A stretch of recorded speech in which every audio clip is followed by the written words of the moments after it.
Hi, fifth grade. This is Dr. Muchler with your SEL lesson. I hope you're all doing well. I hope e-learning's going smoothly. And also, if there were any situations where you needed to use your calming down skills or problem solving skills, I hope you gave those skills a try and that the situation turned out successfully for you.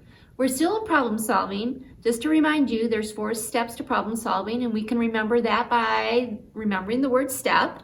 The first is S, say the problem without blame. And the way we do that is to remember that question, what do I want or need, or what do we want or need?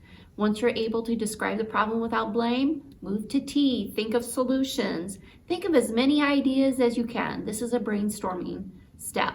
Then E, that's the if-then step. We're going to say to ourselves, if I do this, then. Hopefully you can say the solution you're thinking about is safe, and you think it'll work, and it's respectful to everyone. And then P, pick the best solution. Hopefully it'll work for you. Now today we're going to talk about how sometimes problems are not so easy. Some problems don't take much planning or thought. I mean, if there's 2 people who want 1 cookie, well, the obvious solution is to cut the cookie in half. But life isn't always that simple. Oftentimes problems are complicated, and it takes a lot of thought and planning. So today we're going to watch a story about a girl who has a problem that is what I would call complicated, in that when she comes to thinking of a solution, it's going to involve several steps. So she's going to have to sit down and think about the steps she needs to take to solve that problem. Now, when we work through a problem, we have to remember that our plan has to be realistic. It needs to be something we're capable of doing. It needs to have a logical order. And we also think to ourselves, do I have the time to complete this plan? So all of those things we'll see as this girl in our learning video works through her steps to plan in solving her complicated problem. Let's take a look. This whole thing started with this awesome necklace Maria's aunt sent her. Isn't it cool? I've never seen anything like it.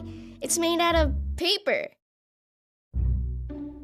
Anyway, she saw how much I liked it, and she lent it to me to wear to this party.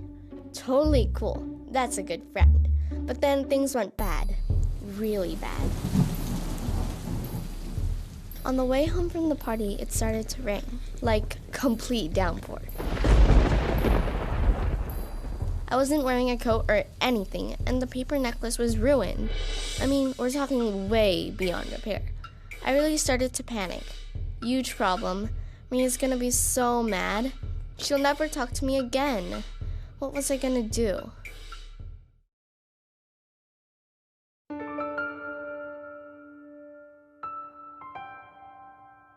Well, I knew that first of all, I needed to calm down. So I did some deep breathing.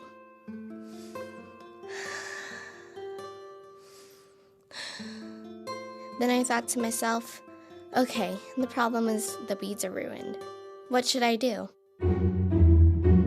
Tell her it got stolen? Tell her my dog ate it? She was so cool to lend it to me. I couldn't lie to her. It would be really disrespectful and wrong. I decided I had to come clean. But it was complicated. There were a lot of things to do to make this right, so I made a plan and wrote it down.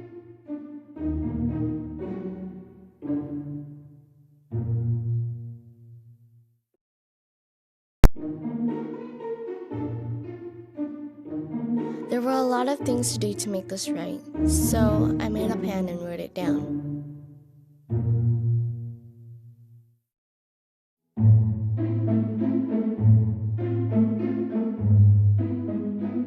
It wasn't going to be easy, but it was doable. First, I do a little digging and find out how these beads in this necklace were made. Turns out, all I needed was glue, scissors, magazines, and string. Then, I'd gather the supplies. I'd ask my mom to take me to the store if I needed to buy anything. like glue. Then, I need to sit down and make these beads. It's important to me to make sure they look really good. I didn't care how long it took. They'd be a little different, but they had to be cool. Then, I had to tell Maria. Yikes. It really bummed her out that I wrecked the necklace, but she understood it was an accident. It all worked out. Maria forgave me. She loved the new necklace and wanted to know how I did it. Now we're making them together. Now that's a great friend. Well, that was quite a difficult situation Lydia found herself in. Trying to repair that necklace was impossible, so then she had to decide what she was going to do. I really liked how she took time to research how to make a beaded necklace using paper beads. She took all the steps she needed. She had to figure out how to get the materials. She had to think about the time it would take her to make the necklace. And actually, I think she enjoyed making that necklace. And thankfully, her friend understood and appreciated all the effort that she took to make it right. Boys and girls, I think I know what my next craft project will be when I'm feeling like I want to do something crafty around the house during our stay-at-home time. Maybe you'll be inspired too to try to make a necklace out of paper beads. Before we leave today, just remember, I'm always here for you, even though we're not together. Sadly, looks like we won't be together the rest of the school year. So if you have any questions or if there's anything on your mind, please send me an email and we can either email or I can give you a call and we can talk about it. I'll see you next week. Take care.